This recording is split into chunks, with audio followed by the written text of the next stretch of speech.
আসসালামু আলাইকুম dear viewer, সফটওয়্যারে আপনাকে স্বাগতম। এই ভিডিওতে আমরা টেক্সট প্রপার্টি গুলো নিয়ে কাজ করব। পূর্বের ভিডিওগুলোতে আমরা সিলেক্টরের বিভিন্ন বিষয় নিয়ে আলোচনা করেছি। তো এরপর থেকে ভিডিওগুলো আমরা প্রপার্টি নিয়ে আলোচনা করব। এই মুহূর্তে যে বিষয় আমরা আলোচনা করব সেটা হলো টেক্সট প্রপার্টি। তো চলুন শুরু করা যাক। শুরুতেই আমি একটি ফাইল এখানে তৈরি করে নিচ্ছি। এই যে দেখুন, আমি একটি প্রজেক্ট নামক ফোল্ডার আছে, এখানে আমি একটি ফাইল তৈরি করলাম, নাম দিলাম index.html। ওকে, টাইপ করলাম html। ওকে, আমি বললাম টেক্সট প্রপার্টি। ওকে, জাস্ট একটা টাইটেল দিলাম। এখানে সাপোজ আমরা একটা প্যারাগ্রাফ নিলাম। তো প্যারাগ্রাফের ভিতর আমরা লরেম ইপসাম বলে 200 ক্যারেক্টার নিয়ে নিলাম। ওকে, আর এখানে একটা ক্লাস আমরা নিয়ে নেই এবিসি। তো এক্ষেত্রে আমি ইন্টারনাল স্টাইল অ্যাপ্লাই করব। আপনি চাইলে এক্সটার্নাল করতে পারেন।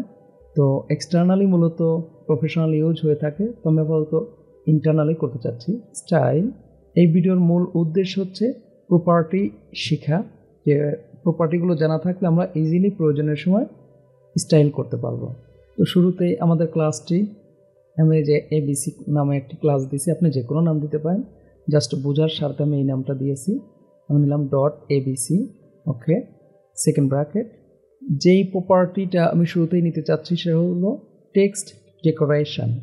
খেয়াল করুন, টেক্সট ডেকোরেশন। এখানে এসে আমি বললাম আন্ডারলাইন, কন্ট্রোল এস। এখন যদি আমরা পেজটা রান করি তাহলে দেখতে পাবো যে সবগুলো লেখার নিচে আমার আন্ডারলাইন চলে আসছে।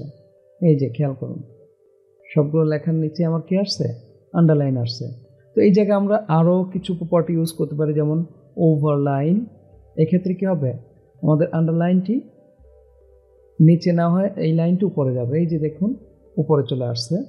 তো আমরা চাইলে এখানে লাইন থ্রো ইউজ করতে পারি। তো লাইন থ্রুতে যেটা হবে, জাস্ট লেখার উপর দিয়ে আমাদের লাইনটা যাবে, অর্থাৎ কাটা যাবে আমাদের লেখাটা। চাইলে আরও একটি ইউজ করতে পারি, যেটা হচ্ছে নান। খেয়াল করুন, নান অর্থাৎ হচ্ছে আমার কোনো আন্ডারলাইন, ওভারলাইন বা লাইন থ্রু হবে না। মূলত এই ইউজটাই আমরা অনেক সময় বেশি দেখতে পাবো। যাই হোক, আমি এখানে ওভারলাইন দিয়ে রাখলাম, কন্ট্রোল এস। খেয়াল করুন, এখন আমরা যেই প্রপার্টিটি শিখবো সেটা হচ্ছে যে টেক্সট ডেকোরেশন কালার। এর দ্বারা আমাদের যেই লাইনটি আমরা নিয়েছি, খেয়াল করুন ওভারলাইন, আমরা যদি রিলোড দেই সেটা কি হবে? রেড কালার হবে। তাহলে ওভারলাইনের কারণে তো আমরা উপরে লাইন পেলাম, আর রেডের কারণে আমরা এটা রেড কালার পেলাম। চাইলে আপনি যে কোনো কালার এখানে দিতে পারেন, যেমন আমি গ্রিন দিলাম। খেয়াল করুন, এটা গ্রিন হয়ে গেছে। যাই হোক, এই মুহূর্তে আমি রেডই রাখতে চাচ্ছি, রেড। এরপরে আমরা যেই প্রপার্টিটি ইউজ করবো সেটা হলো টেক্সট ডেকোরেশন স্টাইল।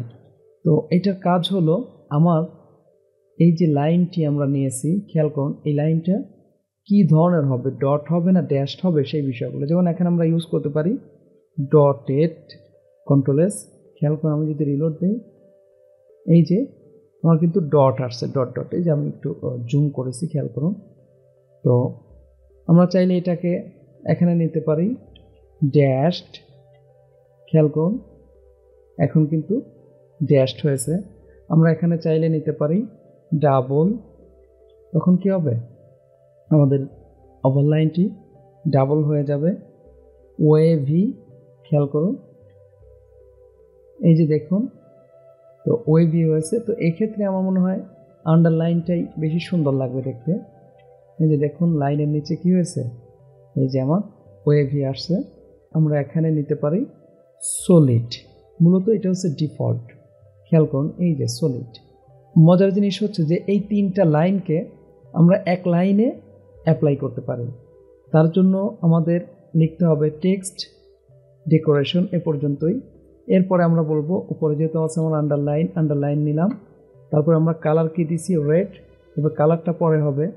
এরপরে আমরা আমাদের স্টাইলটা নিচ্ছি সলিড মানে আমি এখানে ড্যাশড দিলাম। খেয়াল করুন, ড্যাশড। তারপরে আমরা নিলাম রেড, কন্ট্রোল এস। তো আমি যদি এখন এটুকু উঠিয়ে দেই তাহলে দেখতে পাবো আমার ড্যাশড লাইন এবং রেড কালারে হবে। খেয়াল করছেন? তো আমি চাইলে এখানে কালার চেঞ্জ করেও জিনিসটা আরও ক্লিয়ারলি বুঝতে পারবো। এই যে দেখুন, আমার গ্রে কালারে চলে আসছে। তো আশা করি এই বিষয়টা বুঝতে পারছেন। আমরা আরও কিছু প্রপার্টি দেখব, খেয়াল করুন। সেটা হলো টেক্সট ট্রান্সফর্ম। একটু বেটার হয় আগেরগুলো আমরা এখানে রেখে দিয়ে জাস্ট কমেন্ট করে রাখি, আর এখানে যে গ্রে নিছিলাম সেটা আমাদের থাকুক। কন্ট্রোল-S। ওকে, তো এই মুহূর্তে আমরা আরও একটি প্রপার্টি দেখব, সেটা হচ্ছে টেক্সট ট্রান্সফর্ম। এর কাজ হচ্ছে, খেয়াল করুন, টেক্সট ট্রান্সফর্ম এর কাজ হলো এর মাধ্যমে আমরা ক্যাপিটাল লেটার অর্থাৎ আপার কেস লোয়ার কেস সব কিছু নিতে পারবো। তো আমি এখানে বললাম আপার কেস, খেয়াল করুন আমার সবগুলো লেখাই এখন কি হয়ে যাবে, আপার কেস হয়ে যাবে। খেয়াল করছেন, সব ক্যাপিটাল লেটার হয়েছে। তো একইভাবে আমরা নিতে পারি, এখানে বুঝতেই পারতেছেন আপার কেস যেহেতু নিয়েছি তাহলে লোয়ার কেসও নেওয়া যাবে। দেখুন সবগুলোই লোয়ার কেস হয়েছে। তো এই জায়গায় আমরা চাইলে ক্যাপিটালাইজ করতে পারি, যেটার অর্থ হচ্ছে যে প্রত্যেক ওয়ার্ডের প্রথম অক্ষরটা কী হবে, ক্যাপিটাল হবে। খেয়াল করছেন, তো আমরা ক্যাপিটালাইজ নিতে পারি। আর সর্বোপরি আমরা যেটা নিতে পারি নান। নান অর্থ হচ্ছে যে ডিফল্ট যা ছিল তাই আসবে। ওকে, তো আশা করি বুঝতে পারছেন। তো আমি এখানে আপাতত ক্যাপিটালাইজটা রাখলাম, যেটার ইফেক্ট আমরা দেখতে পাবো। ওকে, এরপরে যেটা আমরা দেখব সেটা হচ্ছে যে টেক্সটকে আমরা অ্যালাইন করব। ওকে, তো অ্যালাইন আমরা ওয়ার্ডে অলরেডি এই বিষয়টা জানি যে লেফট, রাইট, সেন্টার, জাস্টিফাই। আমরাও এখানে একইভাবে লেফট, এটা তো ডিফল্ট, এই যে দেখুন কোনো চেঞ্জ দেখা যাবে না। কিন্তু যদি আমরা রাইট বলি সেক্ষেত্রে কী হবে, খেয়াল করুন, এই যে এই সাইড থেকে কিন্তু এইভাবে সমান হয়ে আসবে, যে খেয়াল করছেন। একইভাবে আমরা যদি এখন সেন্টার বলি, বলুন তো কী হবে, এই যে সেন্টারে আসছে আমাদের, খেয়াল করছেন। তো জাস্টিফাই বললে আমাদের লেখাগুলো উভয় সাইড থেকে সমান হয়ে আসবে, এটা আমরা জানি। এই যে খেয়াল করছেন, আর নিচের লাইনটা এ পর্যন্ত আসলো। তো এই নিচের লাইনের ক্ষেত্রেও আমরা চাইলে প্রপার্টি ইউজ করতে পারি। তো তার জন্য আমাদের যে প্রপার্টিটি ইউজ হয়ে থাকে সেটা হলো টেক্সট অ্যালাইন লাস্ট। ঠিক আছে, তো সেক্ষেত্রে আমি এখানে লেফট, রাইট, সেন্টার ইউজ করা যায়। লেফট তো ডিফল্ট আমরা দেখতেই পাচ্ছি। যদি আমরা রাইট বলি তাহলে আমার নিচের লাইনটা এই দিকে চলে আসবে। খেয়াল করেন, খেয়াল করছেন, মানে রাইট থেকে সে শুরু হয়েছে। একইভাবে আমরা এটাকে সেন্টারেও রাখতে পারি। খেয়াল করুন, এই যে সেন্টারে চলে আসছে। তো আশা করি এই বিষয়টাও বুঝতে পারছেন। তো আমরা অলরেডি অনেকগুলো প্রপার্টি শিখে ফেললাম।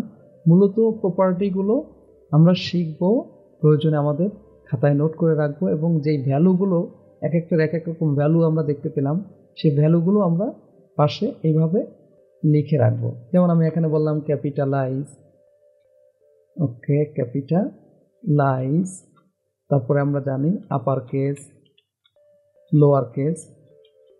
যখন আমরা প্রফেশনালি কাজ করতে যাব তখন কি হবে, আমাদের কিন্তু এই নোটটা দেখলে আমরা ইজিলি আমাদের প্রয়োজনীয় স্টাইলটা নিতে পারবো। তো এইভাবে আপনি সবগুলোর জন্য এভাবে কমেন্ট করে করে পাশে রেখে দেবেন যে এই প্রপার্টির এই ভ্যালুগুলো সাধারণত ইউজ হয়ে থাকে। ওকে, তো চলুন আমরা আরও কিছু প্রপার্টি দেখি। খেয়াল করুন, কন্ট্রোল-S আমি দিলাম, এইটা ঠিক আছে। এখন আমরা যে প্রপার্টিটি শিখব সেটা হলো টেক্সট ইনডেন্ট। টেক্সট ইনডেন্ট এর কাজ হলো, খেয়াল করুন, এই যে আমরা চাচ্ছি আমাদের এই প্রথম লাইনটা একটু দূরে গিয়ে শুরু হোক। তার জন্য এখানে আমরা ইচ্ছা মতো বলে দিলাম, বললাম 100 পিক্সেল। খেয়াল করুন, আমার এই লাইনটা কিন্তু সরে গেছে। খেয়াল করছেন যে 100 পিক্সেলের পর থেকে সে শুরু হয়েছে। এখানে যেখানে এই সংখ্যা দেখবেন সেখানে আপনার ইচ্ছা মতো আপনি মান দিতে পারবেন, যেটা আপনার প্রয়োজন হবে। ওকে, এবার আমরা যে বিষয়টা দেখব সেটা হলো লেটার স্পেসিং। খেয়াল করুন, লেটার স্পেসিংয়ের কাজ হলো যে প্রত্যেক অক্ষরের মধ্যে এক অপরের দূরত্বটা, যেমন আমি এখানে বললাম 10 পিক্সেল, এটা অনেক বেশি হবে, তারপর আমরা বোঝার সাথে দিলাম। এই যে দেখুন, এক অপরের দূরত্ব অনেক বেশি বেড়ে গেছে। তো এখানে আমি যদি 5 পিক্সেলও দিই তারপরও মনে হবে যে অনেক দূরে আছে। খেয়াল করছেন, তো এভাবে ইচ্ছা মতো আপনি ইউজ করতে পারবেন আপনার প্রয়োজন মতো। ওকে, এরপরে আমরা যে বিষয়টা দেখব, এই যে খেয়াল করুন, আমার ওয়ার্ডগুলোর দূরত্ব দেখবো। আচ্ছা, লেটার স্পেসিং আমি একটু কমিয়ে দিই, 2 পিক্সেল। খেয়াল করুন, আমি একটু কমিয়ে দিছি। এখন আমরা যাচ্ছি যে ওয়ার্ডগুলোর দূরত্ব একে অপরের সাথে বৃদ্ধি করতে। তার জন্য আমাদের যেই প্রপার্টিটি ইউজ হবে তার নাম হচ্ছে ওয়ার্ড স্পেসিং। খেয়াল করছেন?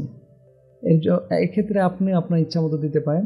জাস্ট শেখার স্বার্থে আমরা একটু বেশি করে দিব, প্রয়োজনে আমরা পরবর্তীতে কমিয়ে নেব, কিন্তু বুঝবো যে কাজটা কি হচ্ছে। যে খেয়াল করুন, এক ওয়ার্ড থেকে আরেক ওয়ার্ডের দূরত্বটা অনেক বেড়ে গেছে, খেয়াল করছেন? তো আমি এখানে আপাতত 5 পিক্সেল বললাম, এই যে দেখুন, তারপরও একটু বেশি হয়েছে। ওকে, তো আমরা আমাদের প্রফেশনালি যখন কাজ করব তখন প্রয়োজন মতো দিব। ওকে ডিয়ার ভিউয়ার, এখন আমরা যেই প্রপার্টিটি দেখব সেটা হলো হোয়াইট স্পেস। এর কাজটাকে একটু আমরা বুঝে নিই। খেয়াল করুন, আমার এই লেখাগুলো কিন্তু এক লাইনে আছে। এই যে আমি যে লেখাটা নিছিলাম এটা কিন্তু এক লাইনে আছে। তো ব্রাউজার কি করছে, তার প্রয়োজন মতো সে লাইন করে নিয়েছে। যে দেখুন, আমি জুম ইন জুম আউট করতেছি, আমার লাইন বাড়তেছে আবার লাইন কমতেছে, খেয়াল করছেন? তো আমরা চাচ্ছি যে না, যেহেতু আমার এখানে লেখা এক লাইনে, কোনো ব্রেক ট্রেক দেওয়া নাই, তাহলে সবগুলো কেউ এক লাইনে আসুক। এর জন্য আমরা ইউজ করব হোয়াইট স্পেস। ওকে, হোয়াইট স্পেস। এখানে আমাদের ভ্যালু দিব নো র্যাপ। নো র্যাপ, খেয়াল করুন, এক্ষেত্রে কী হবে, আমার সবগুলো লেখা এক লাইনে চলে আসছে, যদি আমরা দেখতে পাচ্ছি না। তো এর জন্য এই যে দেখুন নিচে স্ক্রল চলে আসছে। ওকে, তো এইভাবে আমরা চাইলে নো র্যাপ করে দিতে পারি। এখানে আরও কিছু ইউজ হয়, যেমন ফ্রি আমি দিলাম। ফ্রির ক্ষেত্রে কাজ হলো যে আমরা যেভাবে টাইপ করছি ঠিক সেভাবেই আসবে। যেমন এখানে যদি আমি একটা লাইন দিয়ে দিই, যদিও আমরা জানি যে আমরা যতই ইন্টার দিই না কেন এক্ষেত্রে কী হবে, আমাদের ব্রেক দিয়ে ডিফল্ট কোনো ইন্টার নেয় না HTML, এক্ষেত্রে আমাদের ব্রেক দিয়ে ইন্টারটা করতে হয়। কিন্তু ফ্রি ইউজ করার কারণে আমরা এই ইন্টারটাই পেয়ে যাবো। যে খেয়াল করছেন, আমরা যেই ধরনের ইন্টার দিয়েছি ফ্রির কারণে সেই ইন্টারগুলো আমরা পেয়ে গেছি। তো ফ্রির কাজ হচ্ছে যেই স্ট্রাকচারে লেখা থাকবে সেই স্ট্রাকচারেই শো করবে। ওকে, তো এখানে আমরা চাইলে আরও ইউজ করতে পারি, যেমন free line control S reload. এই যে দেখুন, তারপরে আমরা এখানে আরও নিতে পারি free wrap control S reload. খেয়াল করছেন? তো সর্বশেষ আমরা যেটা ইউজ করবো সেটা হচ্ছে নর্মাল। মূলত এটাই ডিফল্ট থাকে। এই যে দেখুন, এটা ডিফল্ট আছে। তো এখানে আমরা মোটামুটি বুঝতে পারলাম যে হোয়াইট স্পেসের কাজটা কি। ওকে, এখন লাস্টের যেই প্রপার্টিটি আমরা দেখব সেটা খুবই মজাদার। খেয়াল করুন, এখানে আমরা রাইটিং মোডটা নিব। রাইটিং মোড আমি বললাম ভার্টিক্যাল RL। খেয়াল করুন, ভার্টিক্যাল RL রিলোড দিই। এই যে দেখুন কি হয়েছে, বুঝতে পারছেন? এখন একইভাবে, তার মানে রাইট টু লেফট ভার্টিক্যালি হয়েছে, এই যে এই দিক থেকে। একইভাবে আমরা এখানে কি বলতে পারি, LR কন্ট্রোল এস। খেয়াল করুন, এটা কিন্তু লেফট টু রাইট হয়েছে, এই যে দেখুন। তো এই জায়গায় আমরা আরও কিছু প্রপার্টি ইউজ করতে পারি, সেটা হলো সাইট ভয়েস RL। খেয়াল করুন, এটা যদি আমরা রিলোড দিই, এই যে, যাই হোক, এগুলো করে করে দেখে নেবেন। একইভাবে আমরা এখানে আরও RL যেহেতু আছে তাহলে আমরা LRও পেয়ে যাব। খেয়াল করুন, LR, খেয়াল করছেন? এই যে লেফট থেকে যাচ্ছে। তো এইভাবে আমরা ইচ্ছা মতো রাইটিং মোডকে চেঞ্জ করে দিতে পারবো। তো আমরা ভার্টিক্যাল RLটা রাখি, এই দেখুন, খেয়াল করছেন? তো আরও একটি এখানে ইউজ করা যাবে, সেটা হচ্ছে যে হরিজন্টাল টিবি। খেয়াল করুন, হরিজন্টাল টিবির কাজটা, হরিজন্টাল টিবি হচ্ছে ডিফল্ট যেটা থাকে সেইটাই। তো এটা দিলেও যা, না দিলেও তাই। খেয়াল করুন, আমি এটা যদি কেটে দিই সেম আগেরটাই থাকবে। তো আমরা এখানে তাহলে হরিজন্টাল টিবি ইউজ করতে পারি যদি কোনো কারণে আমার কিছু লেখা হরিজন্টাল করার দরকার হয়। যেমন ভার্টিক্যাল RL দেওয়া আছে, তাহলে এইটার মধ্য থেকে কিছু লেখা আমার হরিজন্টাল করতে হলে তখন ওইটা আমরা ইউজ করব। তো আশা করি বুঝতে পারছেন, টেক্সট প্রপার্টির ক্ষেত্রে সাধারণত এই প্রপার্টিগুলোই আমরা বেশিরভাগ ইউজ করে থাকি। তো পরবর্তী ভিডিওতে আমরা দেখব কিভাবে ফন্ট প্রপার্টি নিয়ে কাজ করা যায়। তো ভিডিওটি ভালো লাগলে লাইক এবং কমেন্ট করবেন, ভিডিওটিতে সাবস্ক্রাইব করে চ্যানেলটির সাথে থাকবেন। পরবর্তী ভিডিওতে দেখা হচ্ছে। আল্লাহ হাফেজ।